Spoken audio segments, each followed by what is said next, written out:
We're going to finish up the night with behavioral emergencies. And I hope you keep some of this stuff in mind as you get out there on the street. Because sometimes these are handled in a very unprofessional manner. And again, here is my soapbox. We will never be viewed as professionals until we can conduct ourselves like professionals. Okay, we will always be that second-rate trade kind of thing. And I think we're worthy of more than that. Okay? So, if you can't remember that these are people that have honest medical conditions, and they are true medical conditions, please think about the profession and kind of what you're representing while you're out there kind of taking care of these guys. All right, so what constitutes a psychiatric emergency? So basically this is patient's behavior that is disturbing to himself, his family, or his community, period. Okay, and that can be a lot of different things. We're going to talk about some of them.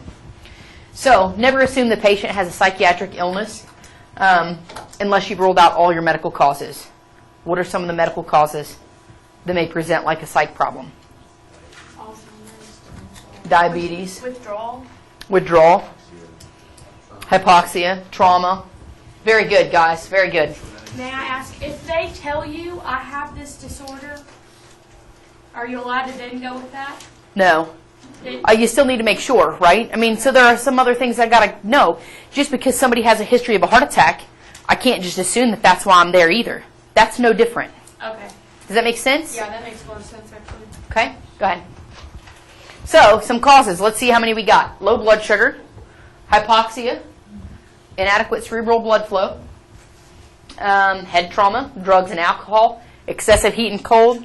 I think we didn't get heat and cold and we didn't get CNS infections. No, we didn't get any of those. Okay? But overall, say again? Why do they only have low up there? Low blood sugar? Because high blood sugar would cause you to be unresponsive typically before you have behavior changes. Oh. They become kind of listless and you know what I'm talking about. It progresses to unresponsiveness. Low typically presents like intoxication. So we're talking not altered mental status, we're talking behavior changes. Oh, okay. I thought you meant altered mental. Nope. Okay. Some clues that suggest physical causes. So what was the onset? Was it all of a sudden? Okay. How about visual but not auditory hallucinations? Sometimes you're going to have to ask them. So if they have visual hallucinations, is it that they're having high pressure? Do they have a headache with it? Are they having some of those visual changes and disturbances? Okay? And you guys know the difference. Visual is what I see and auditory is what I hear. Okay? Memory loss or impairment. Altered pupil size or symmetry. So is one not round anymore? That's why we talk about equal, round, and reactive. Okay? Are they drooling a lot? So do they have excessive saliva production? Okay, that goes along with some of those poisonings. Incontinence and then unusual breath odors. Again, you have to assume poisoning or exposure. So let's talk about some psychiatric problems here. Anxiety. This is actually a pretty common thing, right? It affects about 10% of adults. Okay, well that's a significant number. How many of you are in this room? You have anxiety? I have anxiety. Yeah, and that's exactly, yeah, absolutely. I mean, look, we're just talking, these are all forms of anxiety. How many of you have test anxiety? How many of you ever had that? Okay? So, this is basically a painful uneasiness about some impending problems or situations. So that test anxiety, you just know what your trigger is. It's not much different. Okay? And this is characterized typically agitation, restlessness. Okay? And then it's often diagnosed as kind of some other disorders depending on other things about them. Okay? Panic attack. This is basically that intense fear, tension, restlessness. They actually have a lot of things. Okay? So they get overwhelmed. They cannot concentrate. Okay? And they can also have agitation and, of course, anxiety, agitation among families and bystanders. These people have physical signs or symptoms. So I don't care if it's a psych problem, if the mind created it. Guess what? It's still a sign or symptom. Okay? That's still very real. Hyperventilation go along with it? We're going to talk about that in a second. So, signs and symptoms of anxiety can be dizziness, tingling in the fingers or area around the mouth or nose, pedal-carpal spasms, and we're going to talk about that here in a minute too. Tremors, so just overall shakiness. Shortness of breath. They can actually have an irregular heartbeat. Okay, these are physical things that we can assess. So whoever thought that they're making it up in their FOS, right? Bullshit. Really? And what I want you guys to understand is don't go, oh, this is just some stupid panic attack, right?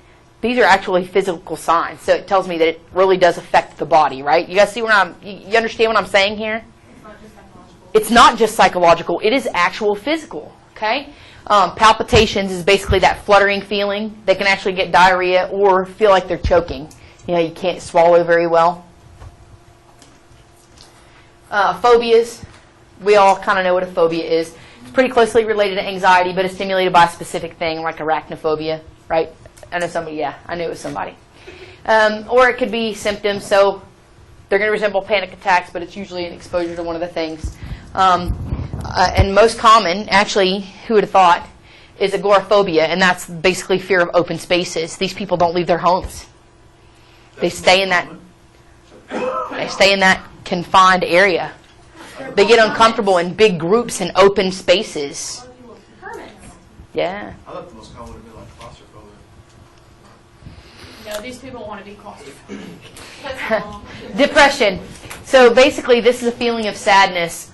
These people feel worthless. They're very discouraged, okay? And this factors in about 50% of suicides. Only 50%. Does this include the elderly 25%?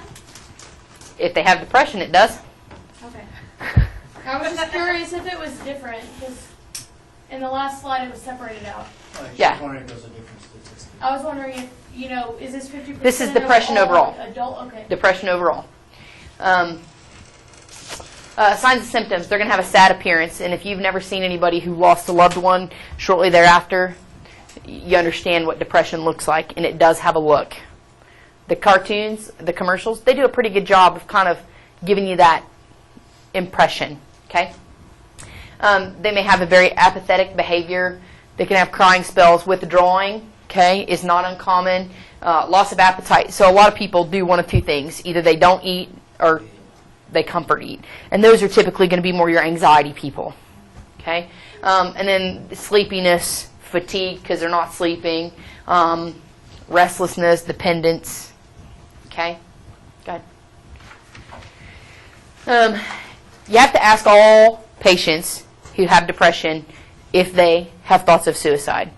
Asking it doesn't make them think it, right? If they're thinking it, they already thought it. Does that make sense? Okay. I ask everybody that when you come to Scott and YDR. There's a reason. There's a reason. Go ahead. Bipolar disorder. This is also called manic depressive. Okay, this is basically swinging from one end of the mood spectrum to the other. These guys will have this manic phase where they're overinflated ego and they think they can kind of take on the world and this very I am awesome feeling. Okay, and then kind of goes to the other side of it, and then they get depressed. They're going to lose interest. They may sleep a lot or may not sleep at all. Feel worthless. Okay. These are the people then, when they're in their depressive state, that's when they start having thoughts of suicide. Okay? And they can have delusions, hallucinations. It can occur actually in either phase. Paranoia. This is an exaggerated, unwarranted mistrust. Okay? Let's see. These people carry grudges a lot. A lot. They have a hard time letting go of some stuff, okay? They have often have these elaborate delusions, okay? And I don't just mean the government's out to get me, right? I pay taxes, the government's out to get all of us. They may be kind of cold, hypersensitive, very defensive and argumentative. That is grossly common in people who have paranoia, okay?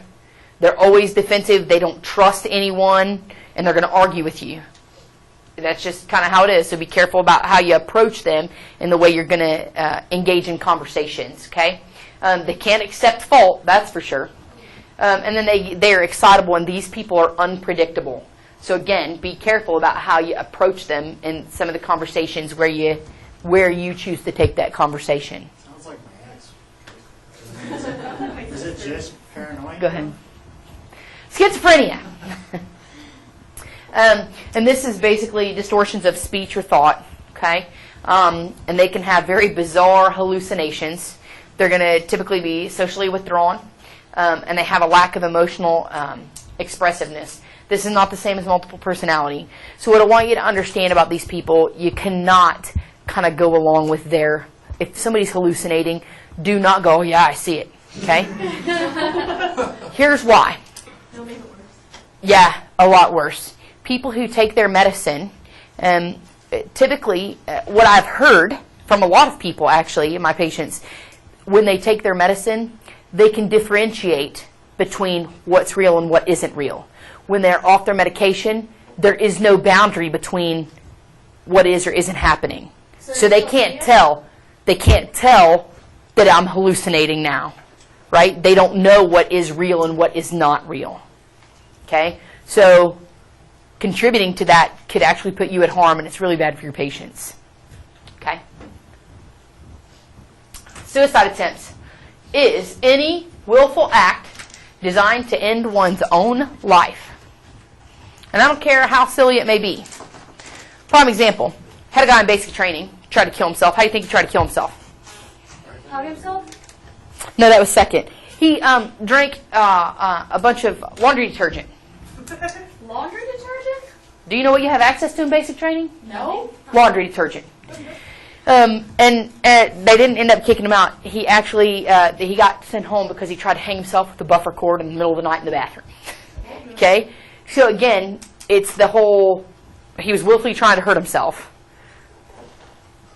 Did they fail to recognize it initially? Okay? This is the, suicide is the 10th leading cause of death in the U.S., and that's kind of scary, I think. 10th leading cause. All right? It's second among college students. What do you think's first? Trauma. Trauma. Trauma kills more people at ages of 1 to 44. Okay? Probably alcohol involved. All right. Women attempt it often, more often than men, but men succeed more often. So let me tell you why. You guys got any theories on this? Yes, guys. Wait a minute. I have a good one. What was it? I like to use them right the first time. Please let me do it. Anybody else? Because women are worried about what they're going to look like. That's exactly right. Women, we raise women to be more concerned about vanity. Women are worried about what am I going to look like in the coffin. Women also worry about who's going to have to clean up my mess. I don't want my kids to find me, right? Could you imagine your kids finding you after you shot yourself in the head? Who's going to clean it up, right? That's what women tend to think of. Men don't have the same thoughts. That's why women typically try to overdose that's why they try to kind of overdose with pills, is because it doesn't affect their appearance. My kids don't have to take care of this mess. My husband doesn't find me. Okay? So it is a very different thought process, and it's largely contributed to society. What about the cry for help theory, too? Just attention seeking? I think that whether they're attention-seeking or not, you have to take them seriously. Oh, I'm not saying Because it's serious. people who cry for help, that's a warning. And we're going to talk about how many people give indicators. So while women may do the cry for help, men indicate it as well. It's just not picked up on. Do you see what I'm saying? Yeah. Good. Okay, so 50% of people who succeed attempted previously. So that tells me, we don't fix this problem. So if they've tried it before, eventually they will be successful. And then 75% gave clear warning of their intentions. And I used to be a very calloused person, and I worked in Mount Holly, New Jersey, at Burlington County Hospital, and it was a community hospital, and we had the crisis intervention program, right? So we dealt with a lot of these psych problems. And I think that New Jersey has the highest paranoid delusional schizophrenic capita I've ever seen in my life. But what I found, okay, I was very calloused. And, I was talking to one of the social workers, and she said something about suicide. And I said, was it one of our regulars? She said, actually, he lit himself on fire.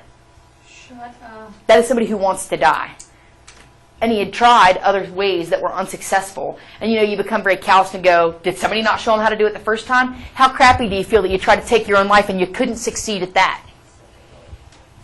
Right there. Right there, those people, regardless of whether they were successful or not, typically are going to try again. Okay? To me, that's a scary number.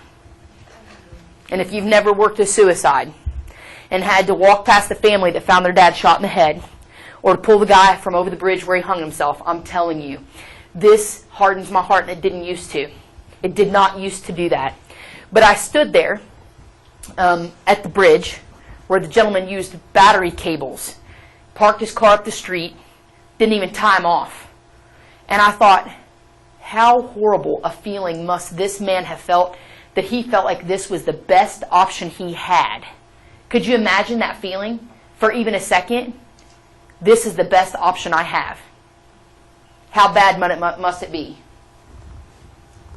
So think about that when you're thinking about, they think their best option is to take their own life. Okay? People who kill themselves do talk about it in advance. They give some sort of key, some hint, something. Okay?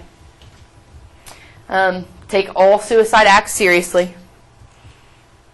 So, suicide risk factors: men over 40, single, widowed, or divorced, drug or alcohol abuse history, severe depression. Remember, severe depression accounts for its contributing factor in only 50%.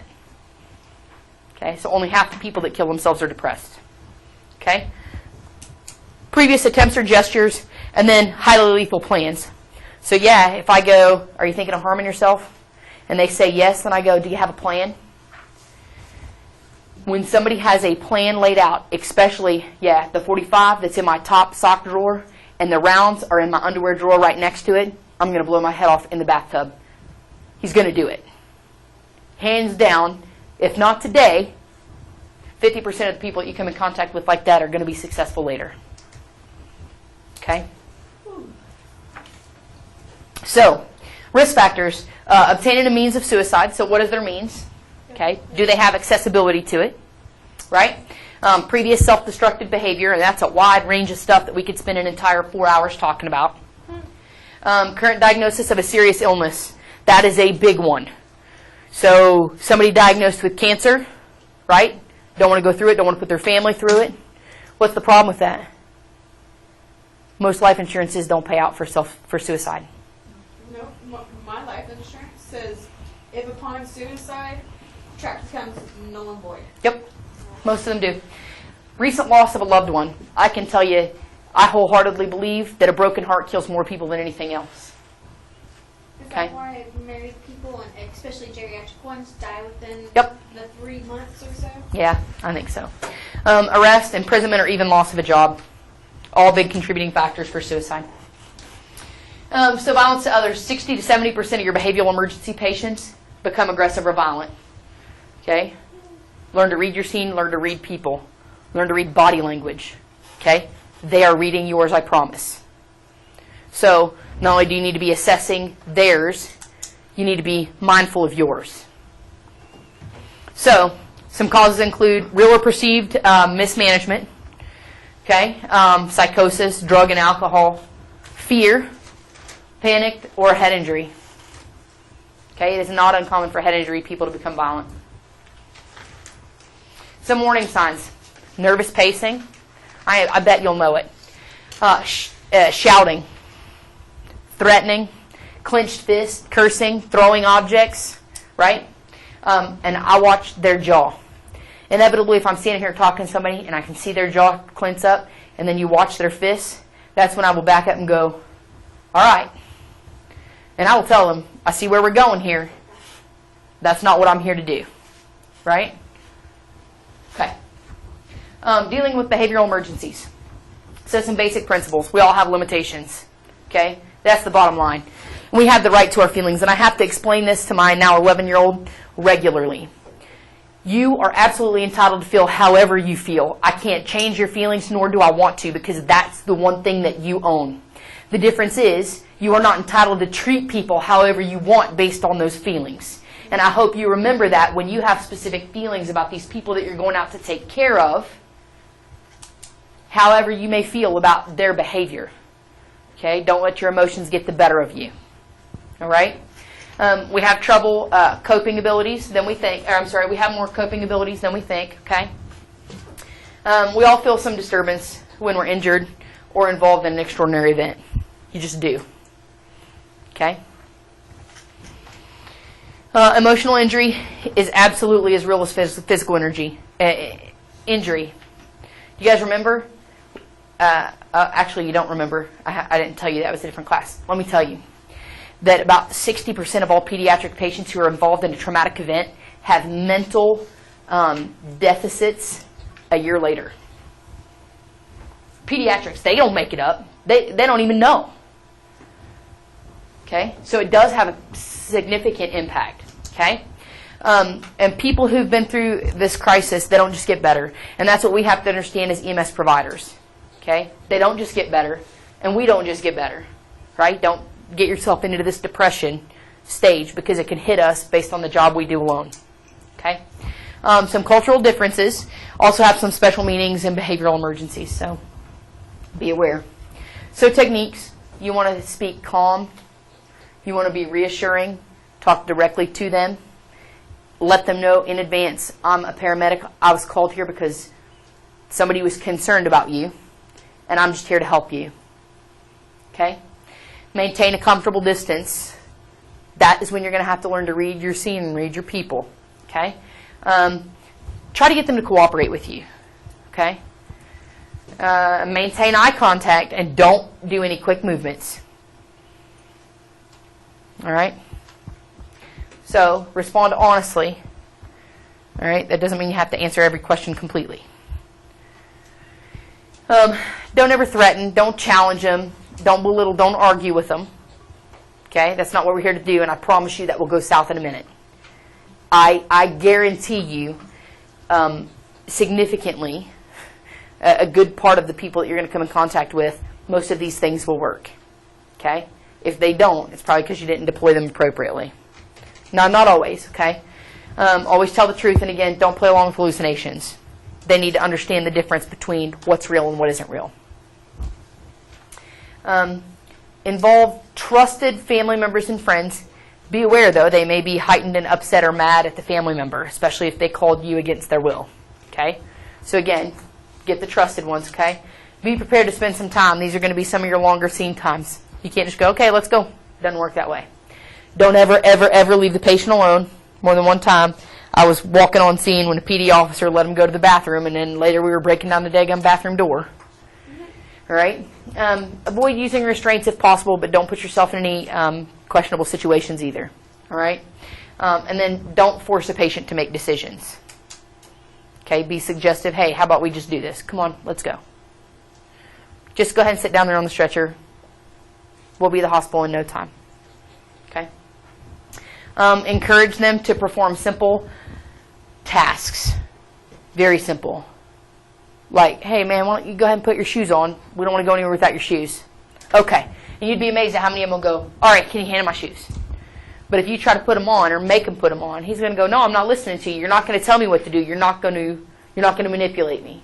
I can put my shoes on myself. I don't need you to do it. So they need some sort of independence. Okay?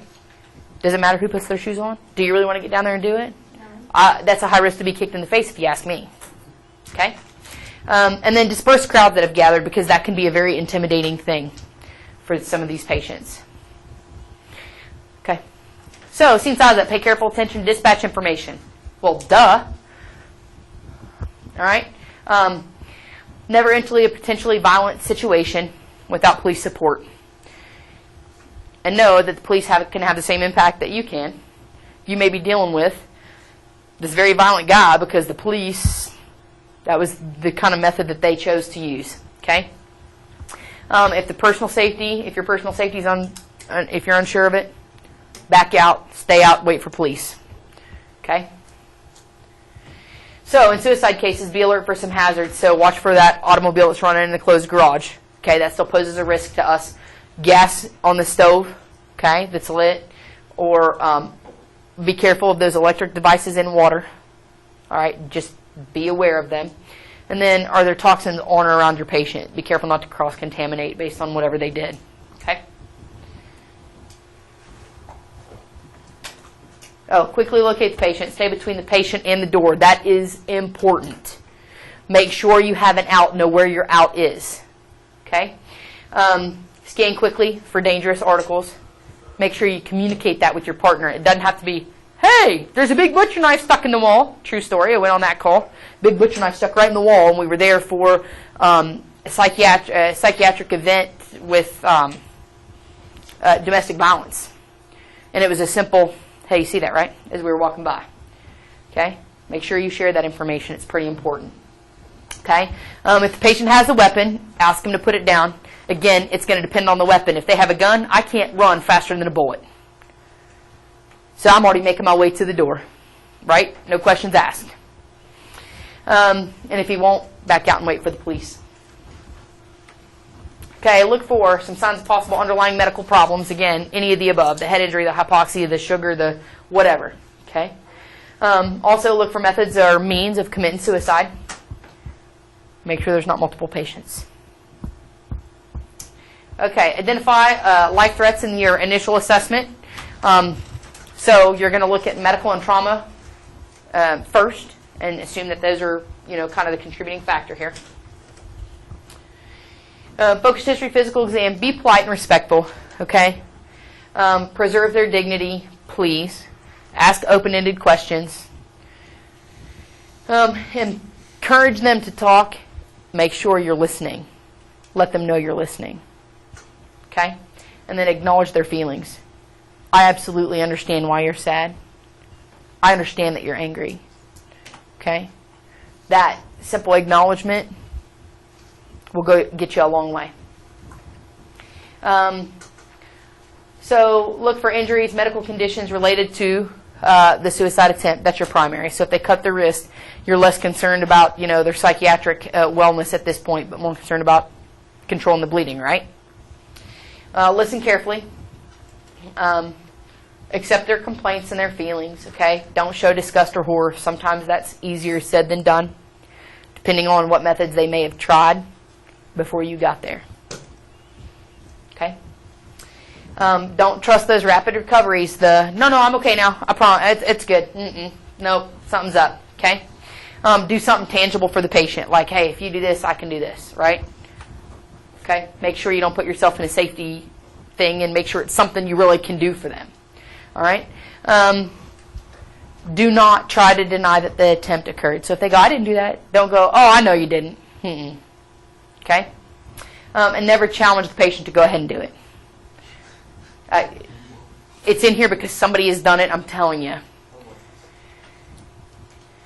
So violent patients, find out if they've threatened or have a history of violence, okay, aggression or combativeness. Sometimes that could be on your dispatch information, your MDT if you have access. PD is a pretty good resource for that as well. Remember to assess their body language. Listen to clues for violence in their speech. Okay. Monitor movements and their physical activity. Be careful. Watch where they're walking. If they're angrily pacing, don't let them get again between you and the door. Okay. Be firm and clear. So there's going to be a time that you're going to have to go, okay, Fraser, it's time for you to sit down because it's time to go to the hospital. Don't do this if you don't have appropriate backup in case things go south on you. Okay? Your safety comes first, of course. Trauma and medical issues have the priority. Never leave them alone. Try to calm them down. We've talked about this. Use restraints as needed and make sure you protect yourself, the patient, and then others. Transport to a facility with appropriate resources, and that's important to understand what resources you have available. Some places don't have any psych They don't have the ability to handle that. So they'd go there and get cleared and have to be transferred to another facility. Okay? The patient can be restrained if you have good reason to believe that he is in danger, or that he's a danger to either you, himself, or someone else. Is that something you'd have PD do? Yep. So if you're going to restrain him, make sure you have sufficient manpower. Okay? Have a plan so know who's going to do what. And I don't care if that's when you're in this position, this is what you get. Okay? Use only as much force as needed. So it's going to have to be deliberate. So when it comes, you're going to have to do it. You're going to have to do it quickly. So make sure it's a deliberate attempt. So you don't kind of go, okay, I'm going to, you don't want to kind of do this. It's got to be kind of a quick, you need to kind of try to take him by surprise if you can. Okay? And then you need at least 4 rescuers, 1 for each extremity. Think I'm kidding. Let them get a knee loose or 1 arm loose. I don't care how many of you there are. Okay? They're going to get somebody. Use humane restraints. So typically we use soft leather or cloth on the limbs. Secure the patient to the stretcher with straps, again, at the waist, chest, and thighs. If the patient spits, cover their face with a surgical mask. Be aware if you throw an oxygen mask on but don't put oxygen on them, you're going to create a medical problem. Okay? Once the restraints are applied, don't ever take them off. And they're going to fight, and then they're going to go, all right, I'm calm now. Will you just take them off? I promise I'm not going to do anything. Just come on, take them off. They're pretty tight. I'm uncomfortable. I'm so sorry for the way I behaved. Do not listen. Once they're on, they stay on. This is some of the information you do need to give in your radio report. Hey, we had to forcibly restrain this patient. They need to know. They need to have extra security and standing by, and they need to have their restraints also. Okay? What is reasonable force? It's the minimum amount of force needed to keep a patient from injuring basically their self or others. Okay? Force is never going to be punitive. You cannot do punitive. This can't be, oh, you're 16 and you're drunk, I'm going to give you the biggest IV we got. That's not right. It's bad for the patient. They're drunk. They don't remember anyway. You're not teaching anybody a lesson. You're just being a jerk. Okay? Questions? I see you thinking. No question? I have a question. I'm back on my kind of Okay. psychiatric ones. Claro. Yeah. You talked about